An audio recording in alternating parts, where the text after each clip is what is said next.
அனைவருக்கும் அன்பு வணக்கம். இந்த வீக்லி பஞ்ச் இந்த நிகழ்ச்சியில் மீண்டும் உங்களை சந்திப்பதில் மிக்க மகிழ்ச்சி நண்பர்களே. முதலியே ஒரு சின்ன கிளாரிஃபிகேஷன் கொடுத்துட்றேன் சார். அடுத்த ஜியோ பாலிட்டிக்ஸ் பதிவில் சில விஷயங்களை பற்றி பேசுகிறேன் அப்படின்னு சொல்லியிருந்தீங்க. கடைசியில் இதுவும் தேர்தல் வாக்குறுதி தானா அப்படின்லாம் கேட்டுறாதீங்க. இன்றைக்கி அதை பப்ளிஷ் பண்ணுறதா தான் இருந்தது. ஆனால் அதை விட முக்கியமான ஒரு விஷயம் நடந்திருக்கின்றது அமெரிக்காவில். அண்ணன் ட்ரம்ப் அவர்களுடைய அதிரடி அறிவிப்பு. அதனால் அதை பற்றி இன்றைக்கி பேசிடலாம் அப்படின்னு. நாளைக்கு கட்டாயம் அது பப்ளிஷ் ஆகும். அது என்னன்றதை பற்றி ஒரு சின்ன டீசரும் நான் கொடுத்துட்றேன். சைனீஸ் மிராக்கிள் அப்படின்னு சொல்லிட்டு இருக்கோம். அஃப்கோர்ஸ் சைனா இன்றைக்கி ஒரு உலகத்துடைய தொழிற்சாலையாக மாறி இருக்கின்றது. டோட்டல் மேனுஃபேக்சரிங்கில் 30% மேலாக சீனாவில் மட்டுமே உற்பத்தி ஆகின்றது. எல்லா இடத்துலையும் அவங்களுடைய டாமினேஷன் தான் இருக்குது. ஆனால் இதற்கு காரணம் என்ன? கம்யூனிசமா, இல்லை அங்கே இருக்கின்ற ஆட்சியாளர்களா, இல்லை வேற என்ன அப்படின்றத பற்றி ஒரு விரிவான அலசல் நாளைக்கு வெளிவரும். ரைட், அது என்ன பிரபஞ்ச நாயகன் அப்படின்னு கேட்குறீங்களா? அதாவது ஹாலிவுட்டில் படம் எடுக்கிறாங்க அப்படின்னு சொன்னால் அந்த ஏலியன்ஸ்லாம் வரும்போது அது இன்னொருத்தரில் சொல்லி வச்ச மாதிரி எல்லாம் அமெரிக்காவுக்கு தான் வருவாங்க. அண்ட் அமெரிக்கன் பிரசிடென்ட்டு அந்த ஃப்ளைட்டில் ஏறி போயிட்டு அந்த ஏலியன்ஸ் எல்லாம் அடிக்கிறது இண்டிபெண்டன்ஸ் டே படத்தில் பார்த்தோம் இல்லையா? அதை அண்ணன் ட்ரம்ப் நிறைய தடவை பார்த்துருக்கார் அப்படின்னு நினைக்கிறேன். அது அப்படியே அவர் மூளையில் ஏறிடுச்சு. அதனால தான் ட்ரூத் சோஷியலில் ஒரு போஸ்ட் போட்டிருக்காரு. இந்த பிளானட்டுக்கே ஆபத்து. ஆமாம், அமெரிக்காவுக்கு மட்டும் இல்லை, இவ்வளோ நாளாக கிரீன்லேண்டை ஏன் எடுத்துக்க போகிறீங்க அப்படின்னா அது செக்யூரிட்டி த்ரெட் டு அமெரிக்கான்னு சொல்லியிருந்தார். இப்போ அப்படியே மாற்றிட்டார். இந்த கிரகம், பூமி கிரகத்துக்கே பெரிய ஆபத்து நேர்ந்திருக்கின்றது. அதை காப்பாற்றணும்னா அவரே சொல்கிறாரு, United States of America led by Donald J Trump, அவரால் மட்டும்தான் முடியும் அப்படின்னும் சொல்லியிருக்காரு. ஸோ அதனுடைய ரெப்பர்கஷன்ஸ் அதை பற்றி தான் இன்றைக்கி பார்க்க போகிறோம். சார் என்னங்க ஒரே ஜியோ பாலிட்டிக்ஸாக இருக்குது, நம்ம லோக்கலில் நடக்கிற பிரச்சனைகளை பற்றி பேசுங்களேன் அப்படின்னு நண்பர் பிரசாத் உட்பட சில பேர் சொல்லியிருந்தாங்க. என்ன பெருசாக மாறிடுச்சு அப்படின்னு நினைக்கிறீங்க? இங்கே நடக்கிறது தான் அங்கே நடக்குது, அங்கே நடக்கிறது தான் இங்கே நடக்குது. நம்ப முடியலையா? சரி, இப்போ இதை பாருங்கள், உங்களுக்கு புரியும். தமிழகத்தில் இப்போது தேர்தல் நெருங்கி வருகின்ற சூழ்நிலையில் இந்த நடக்கின்ற கூட்டணி குழப்பங்கள், அதுக்கப்புறம் அந்த சீட்டு பேச்சுவார்த்தைகள், இதே மாதிரி தான் அமெரிக்காலேயும் நடக்குது. இங்கே புள்ளி கூட்டணின்னு ஒரு கூட்டணி இருக்குது, இந்த பக்கம் என்டிஏன்னு ஒன்று இருக்குது. அங்கே நேட்டோ அப்படின்ற ஒரே ஒரு கூட்டணி தான். அந்த கூட்டணியில் நடந்த ஒரு பேச்சுவார்த்தைகள் அப்படின்னு நமது சிறப்பு நிருபர் கழுதையார் நம்பத்தகாத வட்டாரங்களிலிருந்து கொண்டு வந்த செய்தியை தான் நாம் இன்றைக்கி பார்க்க போகிறோம். ட்ரம்ப் நடுநாயகமாக உட்காந்துட்டு இருக்கார். அதுக்கப்புறம் மற்ற நேட்டோ நாடுகள் தலைவர்கள்லாம் உட்காந்துட்டு இருக்காங்க. உர்சுலா வேண்டர் லையன் அவங்களும் உட்காந்துட்டு இருக்காங்க. அப்போ ட்ரம்ப் சொல்கிறார், இந்த கூட்டணிக்காக நாங்கள் எவ்வளோலாம் தியாகம் பண்ணியிருக்கோம் தெரியுமா? இந்த கூட்டணியில் இருக்கவங்களுக்காக எவ்வளோ சலுகைகள் கொடுத்துருக்கோம் தெரியுமா? அப்படி இருக்கச்சே என்னங்க அந்த ஒரு தொகுதி கிரீன்லேண்டு தாங்க கேட்குறோம், அதை விட்டு கொடுக்க முடியாதா நீங்கள்? இல்லைங்க, விட்டு கொடுக்கலாம், ஆனால் ஒரேடியாக தூக்கி கொடுத்துட சொல்கிறீங்களே, இதெல்லாம் நியாயமா? அதெல்லாம் கிடையாதுங்க. நாங்கள் எவ்வளோ பண்ணியிருக்கோம். இன்றைக்கி நேத்தா நாங்கள் அந்த தொகுதியை கேட்டுட்ருக்கோம். 150 வருஷத்துக்கு மேலே இதோ இந்த கூட்டணிக்கு தலைவர்களாக இருந்தவர்கள்லாம் அதை குடுன்னு கேட்டுனுக்குறாங்க. நீங்கள் யாரும் ஒத்து வரல. எல்லாமே ஒரு கிவ் அண்ட் டேக் தாங்க. ஒரு கூட்டணி தர்மம்னு ஒன்று இருக்குல்ல. சரிங்க, கிவ் அண்ட் டேக்னு சொல்கிறீங்க, you always take, we always give, இப்படி தானே நடக்குது. யார் சொன்னா அப்படி? யார் சொன்னா அப்படி? இந்த கூட்டணிக்கு கிட்டத்தட்ட 70% மேலே நாங்கள் தான் செலவு பண்ணுறோம். நாங்கள் இருக்கிறதுனால தான் இந்த கூட்டணியே வெற்றி கூட்டணியாக இருக்குது. உங்களெல்லாம் தனியாக இருந்து என்ன பண்ண முடியும்? என்னங்க நீங்கள் இப்படிலாம் சொல்கிறீங்க?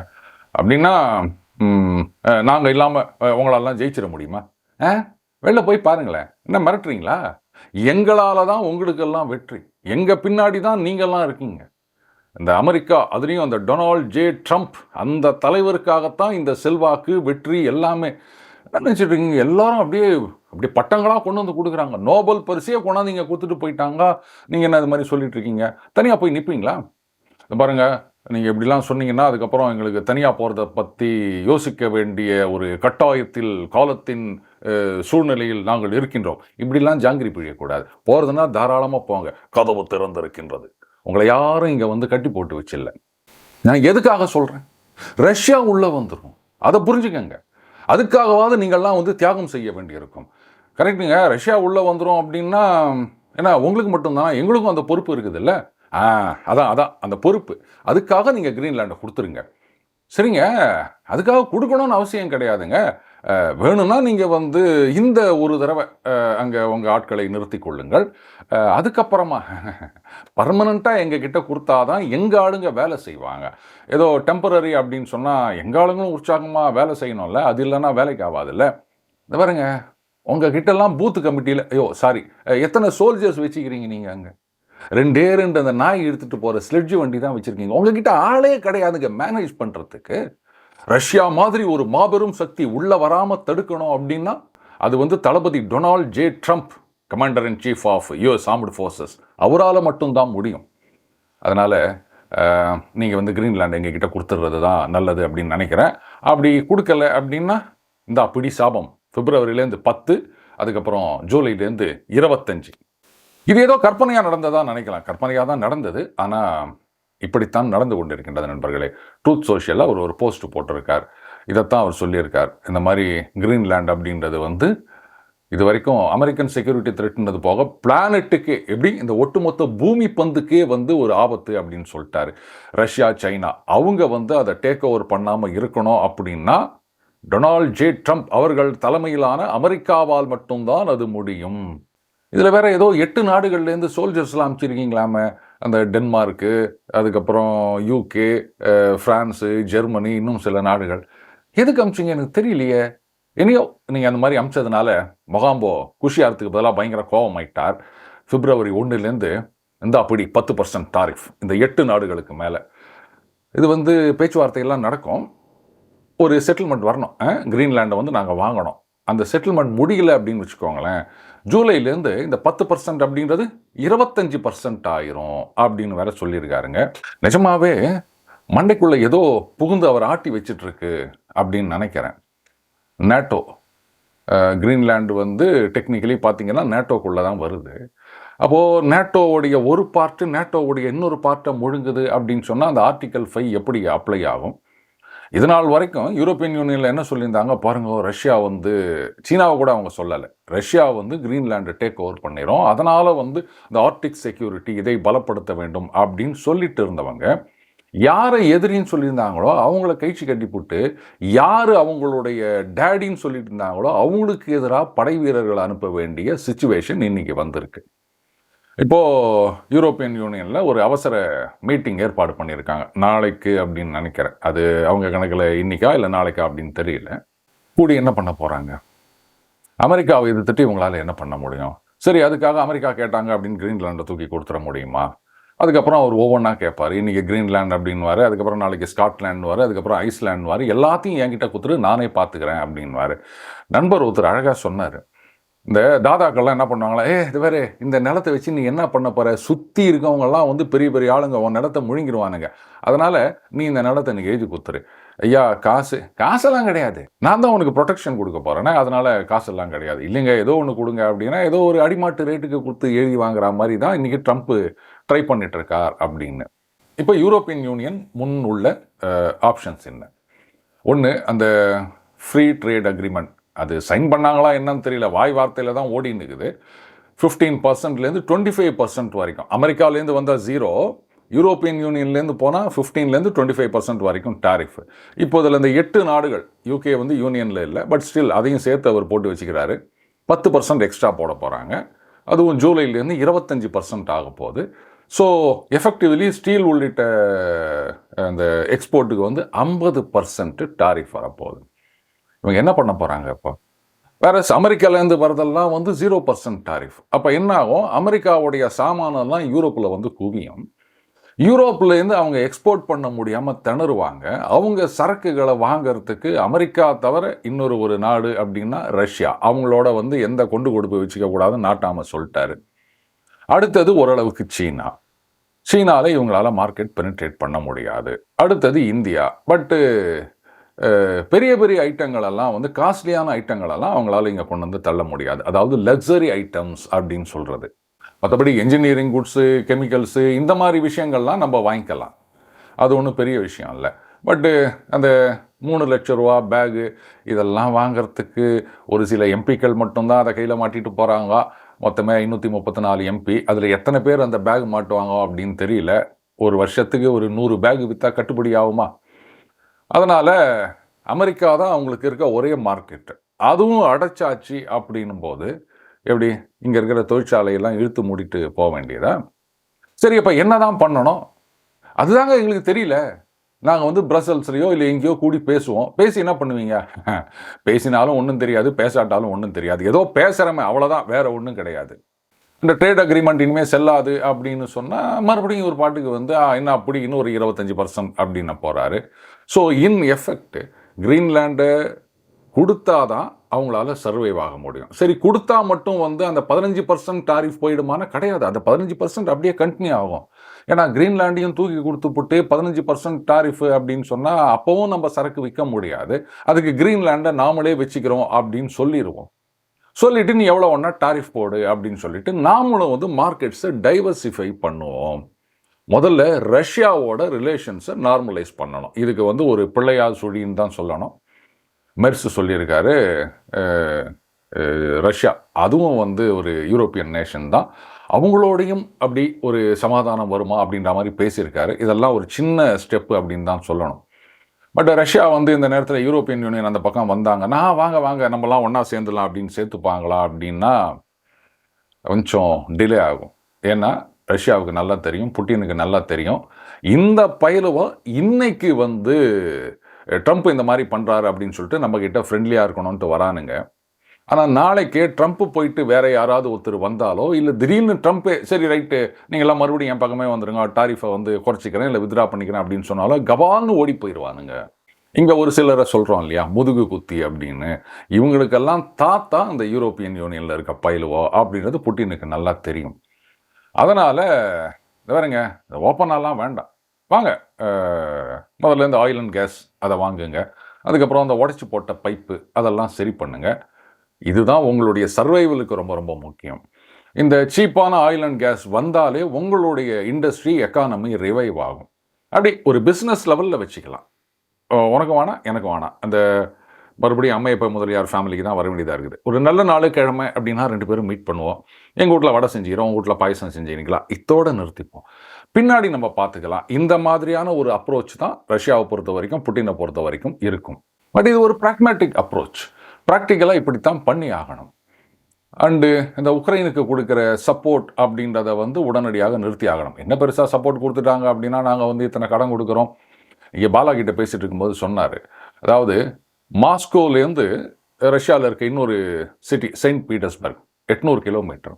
ஆனால் மாஸ்கோலேருந்து உக்ரைன் தலைநகர் கீவ் வந்து அரௌண்ட் 700 கிலோமீட்டர்ஸ். ஸோ கீவ் தான் அவங்களுக்கு கிட்ட டிஸ்டன்ஸ் வைஸ் பார்க்க போனால். அண்டு மாஸ்கோவோட கீவில் வந்து டெம்பரேச்சர் அந்த அளவுக்கு பயங்கரமாக இருக்காது, ஏன்னா அது சதர்ன் சைடில் இருக்கிறதுனால.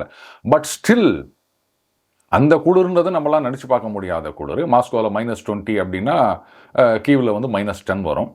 நமக்கெல்லாம் வந்து ஒரு வாரத்துக்கு முன்னாடி இந்த 25, 24 அப்படின்னு போகும்போதே நமக்கெல்லாம் ஆட ஆரம்பிச்சிட்டோம், ஸ்வெட்டர் போட்டுக்க ஆரம்பிச்சிட்டோம். அப்போ -10 -20 அப்படின்னா எப்படி இருக்கும்? சாரி, இதெல்லாம் நம்மளால் கற்பனை பண்ணி பார்க்க முடியாது. அண்டு கீவில் வந்து 20 மணி நேரம் ஒரு நாளைக்கு, அவ்வளோதானே சார்? 20 மணி நேரம் கரண்ட் கிடையாது, 4 மணி நேரம் தான் கரண்ட் விடுவாங்க. சார் அந்த 4 மணி நேரத்தில் என்ன சார் பண்ணுறது? அது எப்போ வேணா வரும். அந்த நேரத்தில் நீங்கள் வந்து ஹீட்டர்லாம் போட்டிங்கன்னா கப்புன்னு பவர் எடுத்துரும், லோட் ஷெட்டிங் அப்படின்னு எதோ ஒன்றா ஆகலாம். அதனால தான் கீவ் மேயர் என்ன சொல்லிட்டாரு, இல்லை எங்கேயாவது வெளில போக முடியும் அப்படின்னு ஆப்ஷன் இருக்கவங்களாம் வெளில போயிருங்க. வெளில போய் என்ன பண்ண முடியும்? அங்கேயும்லாம் இதே குளிர். என்னவோ இங்கேருந்து ஒரு 10 கிலோமீட்டர் இல்லை 100 கிலோமீட்டர் தாண்டி போயிட்டா அங்கே வந்து ஊட்டி அங்கே குளிராக இருக்கும், அங்கேருந்து கோயம்புத்தூர் அதுக்கப்புறம் தாண்டி திருப்பூர் வந்துட்டா சூடாக இருக்கும் அப்படின்ற நிலமெல்லாம் கிடையாது. எங்கே போனாலும் அவங்களுக்கு குளிர் தான். சொல்லப்போனால் இன்றைக்கி வந்து உக்ரைன்லேருந்து கிட்டத்தட்ட 80 லட்சம் பேர் வந்து அகதிகளாக யூரோப்பில் இருக்க மற்ற நாடுகளுக்கு போயிருக்காங்கன்னு சொல்கிறாங்க. அங்கேயும் குளிர் தான். இதில் வேறு யூரோப்பியன் யூனியனில் பெருசாக பேசுகிறானுங்க, 90 பில்லியன் யூரோஸ் வந்து நான் உங்களுக்கு கடன் கொடுக்க போகிறோம், எங்கள் காசுலேருந்து கொடுக்குறோம் அப்படின்லாம் பேசிட்டு அங்கே உக்ரைன்லேருந்து தஞ்சம் புகுந்துருக்காங்க பாருங்கள், அவங்களுக்கு கொடுக்குற அந்த சப்போர்ட்டை நாங்கள் நிறுத்த போகிறோம்னு சொல்லின்னுக்கிறானுங்க. அதாவது ஆப்பிரிக்காலேருந்து இல்லை மற்ற நாடுகள்லேருந்து கள்ளத்தோணி மூலமாக திருட்டுத்தனமாக எவ்வளோ தூரம் ட்ராவல் பண்ணி வராவனுங்க, அவனுக்கெல்லாம் வந்து தங்க இடம் கொடுத்து அந்த காசை கொடுத்து சப்போர்ட்டை கொடுத்து எல்லாம் பண்ணி வச்சிட்ருக்கானுங்க. ஆனால் ஒரு ஃபெல்லோ யூரோப்பியன் அங்கே நாட்டில் வந்து சண்டை நடக்குது, உயிர் வாழ முடியல, குளிரில் விரைச்சி செத்துனுக்கிறான். அதனால் அகதிகளாக மற்ற நாடுகளுக்கு வந்தான்னா அவங்களுக்கு கொடுக்குற சப்போர்ட்டை நாங்கள் நிறுத்துவோம் அப்படின்னு சொல்கிறீங்கன்னா, இதை விட ஒரு முட்டாள்தனமான, வெறித்தனமான, பைத்தியக்காரத்தனமான ஆளும் அமைப்பு அப்படின்றத இந்த உலகத்தில் நீங்கள் எங்கேயாவது பார்க்க முடியுமா? அங்கேருந்து கள்ளத்தோணியில் வராங்கன்னா அவங்கெல்லாம் வந்து சண்டைக்கு பயந்து வரல. யூரோப்பில் போனால் நமக்கு எல்லாம் அங்கே மவராசம் அள்ளி கொடுக்குறாங்க, நம்ம ரொம்ப நாள் வேலை செய்யாமையே சந்தோஷமாக இருக்கலாம், அப்படியே குடும்பம் நடத்த வேண்டியது, அப்படியே குழந்தை பெற்றுக்க வேண்டியது, ஒவ்வொரு குழந்தை பிறக்க அதுக்கு எக்ஸ்ட்ரா காசு கொடுப்பாங்க, நாம் எதுக்கு வேலை செய்யணும் அப்படின்ட்டு இங்கே வந்துட்டு இருக்கானுங்க. அவங்களுக்கெல்லாம் வந்து பணத்தை அள்ளி அள்ளி கொடுத்துட்டு உயிரை காப்பாற்றிக்கிறதுக்காக வர அகதிகள் அவங்களுக்கு வந்து நாங்கள் காசு கொடுக்க மாட்டோம்னு சொல்கிறீங்களே, போகிற இடத்துல அவன் என்னடா பண்ணுவான்? ஏன்னா அத்தனை பேருக்கும் உங்களால் வேலை கொடுக்க முடியுமா? அவன் ஏதோ ஒரு வேலை செய்கிறான், சும்மா ஒன்றும் இல்லை, பட் ஸ்டில் பத்துமா அது? இவங்க தான் மனிதாபிமானத்தை பற்றி மற்றவங்களுக்கு பாடம் எடுக்கிறாங்க. சரி, இப்போ ட்ரம்ப் வந்து கிரீன்லாண்டை தட்டி தூக்குவாரா அப்படின்னா யூரோப்புக்கு வேறு ஆப்ஷனே கிடையாது. கனடா பார்த்தீங்கன்னா அவங்க வந்து சீனாவோட இப்போ மறுபடியும் இல்லை நம்ம ஃப்ரெண்ட் ஆகிடலாம் அப்படின்ட்டு இருக்காங்க. கனடா பிரைம் மினிஸ்டர் கர்னியா அவர் சொல்லியிருக்காரு, இது நியூ வேர்ல்டு ஆர்டர் அப்படின்னு சொல்லியிருக்காரு. இது வந்து சோவியத் யூனியன் உடஞ்ச காலத்துலேருந்து சொல்லிட்டு வராங்க நியூ வேர்ல்டு ஆர்டர் அப்படின்னு. அது என்ன அப்படின்றது தான் யாருக்குமே புரியல. இதில் சைனாக்கு எதிராக நிறைய டாரிஃப் போட்டிருந்தாங்க, 100% என்னவோ போட்டிருந்தாங்க நிறைய விஷயங்களுக்கு. அதை வந்து 6% குறைச்சிட்டாங்களாம். அதே மாதிரி சீனாவும் என்ன பண்ணியிருக்காங்க, கனடாலேருந்து வர இம்போர்ட்ஸுக்கு நிறைய டாரிஃப் போட்டிருந்தாங்க. அதில் பல விஷயங்களையும் வந்து அவங்க டாரிஃபை குறைச்சிருக்காங்க. இதனால் கனடாவில் இருக்கிற முக்கியமாக அந்த விவசாயிகள் அவங்களுக்கு வந்து ஒரு பெரிய ரிலீஃப். அப்பா, நமக்கு ஒரு மார்க்கெட் கிடச்சிது. அமெரிக்காவில் தான் டாரிஃப்னு போட்டு சாவடிச்சுன்னுக்கிறான், அதனால் நம்ம சீனாவுக்கு வந்து ஏற்றுமதி பண்ணுவோம். சீனாவில் வந்து இதை வாங்குறது நிறைய பேர் இருக்காங்க. ஏன்னா அவங்க வந்து அமெரிக்காவிலேருந்து அந்த சோய்பீன் ஏராளமாக இம்போர்ட் பண்ணியிருந்தாங்க. இப்போ அதை கைச்சி கட்டிட்டு பிரேசிலில் வாங்க ஆரம்பிச்சிருந்துருக்காங்க. சரி, நம்மக்கிட்டேருந்து வாங்கிக்கலாம். ஏற்கனவே நம்ம பார்த்துருக்கோம், கனடாவில் வந்து இந்த பன்றி இறைச்சி அது வந்து நிறைய ஏற்றுமதி பண்ணுறாங்க. அதில் அந்த பன்னியோட தலை இருக்குது பாருங்கள், இதை வந்து அமெரிக்காவில் பெருசாக யாரும் சாப்பிட்றது கிடையாதான். அந்த தலைக்கு சீனாவில் வந்து பெரிய மார்க்கெட் இருக்குதான். அவங்க டாரிஃப் போட்ட உடனே இந்த தலையை வேறு யாரும் தின்ன மாட்டாங்க போல இருக்குது. அதனால் அதை வச்சுட்டு என்ன பண்ணுறது அப்படின்னு தலையை பிச்சுன்னு உட்காந்துருந்தாங்க கனடாவில். இப்போ அவங்களுக்கு வந்து ஒரு டோர் ஓப்பன் ஆகிக்குது. அப்பா, மறுபடியும் தலையை வாங்கிக்கிறதுக்கு ஒரு ஆள் இருக்குது. அதனால் தலை தப்பிச்சது தம்புராம் புண்ணியம் அப்படின்ட்டு அங்கே இருக்கவங்களாம் பெருமூச்சு விட்டுட்ருக்காங்க. ஆனால் யூரோப்பியன் யூனியனுக்கு இந்த ஒரு ஆப்ஷன் இல்லை. ஏன்னா அவங்க இந்த மாதிரியான விஷயங்களெல்லாம் ஏற்றுமதி பண்ணுறது கிடையாது. எல்லாமே நாங்கள் ஹை அண்டு காரு, பைக்ஸு அப்படின்னா அது எந்த அளவுக்கு சீனாவில் விற்பனை ஆகும் அப்படின்னு சொல்ல முடியாது. ஸோ அவங்க வந்து ஒரு வயா மீடியாவாக ரஷ்யா, சீனா, இந்தியா இந்த 3 நாடுகளுடன் கொஞ்சம் சமாதானமாக போக வேண்டிய, சொல்லப்போனால் சரண்டர் ஆக வேண்டிய கட்டாயம் அது. அதைத்தான் மேக்ரோன் ஏற்கனவே சொல்லியிருக்காரு, 2026 பிரிக்ஸுடைய தலைமை நாடாக இந்தியா வரப்போகின்றது, நாம் அவங்களோட பேசணும் அப்படின்னு. ஸோ இன்டைரக்டாக ரஷ்யாவோட இல்லைங்க ஃப்ரெண்ட் ஆகிடலாம் அப்படின்றது தான். ரஷ்யாவை பொறுத்த வரைக்கும் டைரெக்டாக எங்கள் கூட வரதை விட நீங்கள் பிரிக்ஸ் மூலமாக வந்தீங்கன்னா எங்களுக்கு ஒன்றும் பிரச்சனை கிடையாது. ஆமாங்க, அவங்க பிரிக்ஸோட பேசிகிட்டு இருக்காங்க, அவ்வளோதான். அந்த பிரிக்ஸோட அவங்க வாணிபம் பண்ணணும்னு நினைக்கிறாங்க, பண்ணிட்டு போட்டோம், அதை யாரும் தடுக்க முடியாது. அடுத்தது அந்த ஸ்விஃப்ட், அதை விட்டுருங்க. நாங்கள் பிரிக்ஸுக்குன்னு தனியாக ஒரு சிஸ்டம்லாம் வச்சுருக்கோம், நீங்கள் அதில் வந்துடுங்க. அதுக்கப்புறம் டாலர் எதுக்கு, யூரோ, ரூபி, யுவான், ரூபிள் இப்படி ட்ரேட் பண்ணிக்கலாம். இதுவும் அந்த டீடாலரைசேஷனுக்கான அடுத்த படியாக இருக்கும். இது ரொம்ப சீரியஸாக யூரோப்பியன் யூனியனில் எடுத்துக்கிட்டாங்க அப்படின்னு சொன்னால், அப்போ அவங்க கையில் இருக்க அந்த டாலர் ஹோல்டிங்ஸ் இதையெல்லாம் டம்ப் பண்ணாங்க அப்படின்னா அந்த அமெரிக்காவில் டாலர் மார்க்கெட் ஒரு ஆட்டம் காணும். யூரோப்பியன் யூனியன் இப்படி கம்பைன்ட் அப்படின்றது ஒரு மிகப்பெரிய மார்க்கெட், அதை வந்து நீங்கள் மறுக்க முடியாது. அப்போது அமெரிக்காவுக்கு அந்த மார்க்கெட் க்ளோஸ் ஆகிடுச்சு அப்படின்னு சொன்னால், ஏற்கனவே வந்து பல நாடுகளோட தகராறு பண்ணிட்டு இருக்காங்க. ஒரு இடத்துல கிடையாது, ஒரே நேரத்தில் பல இடத்துல சண்டையை வலிச்சு வச்சுக்கிறாரு. பக்கத்தில் இருக்க கனடா மேலேயே, அப்புறம் கிரீன்லாண்டுக்கு அப்புறம் கனடாவையும் கேட்பார். ஸோ அதுவும் ஒன்று நடக்கும் இல்லையா. ஏற்கனவே கேட்டார், 2025 அவர் கனடாவை தான் முதல்ல கேட்டார். இப்போ அதை விட்டுட்டு கிரீன்லாண்டுக்கு வந்திருக்காரு. அடுத்தது அந்த நேட்டோவுடைய எதிர்காலம் என்ன? இப்போது யூரோப் ஃபுல்லாக நேட்டோ பேசஸ் நிறைய இருக்குது, அதை காலி பண்ணணும் அப்படின்னு சொல்லுவாங்களா. நீங்கள்லாம் வந்து இனிமேல் கொடுத்தன இருக்க முடியாதுங்க, லீஸை கேன்சல் பண்ணிட்டு வாங்க அப்படின்னு சொன்னால் அமெரிக்கா உடனடியாக கிளப்புவாங்களான்னா, அப்படியே அவங்க ஒத்துக்குனா கூட 1 வருஷத்துலேருந்து 2 வருஷம் ஆகும். சரி, அமெரிக்கா போயாச்சுன்னா அப்போ யார் நமக்கு பாதுகாப்பு அப்படின்னு? எதுக்கு உங்களுக்கு பாதுகாப்பு? யார் உங்ககிட்ட வரப்போகிறாங்க? இன்றைக்கி யுத்தம் அப்படின்றது வந்து எக்கனாமிக் வார்ஃபேர் தான்.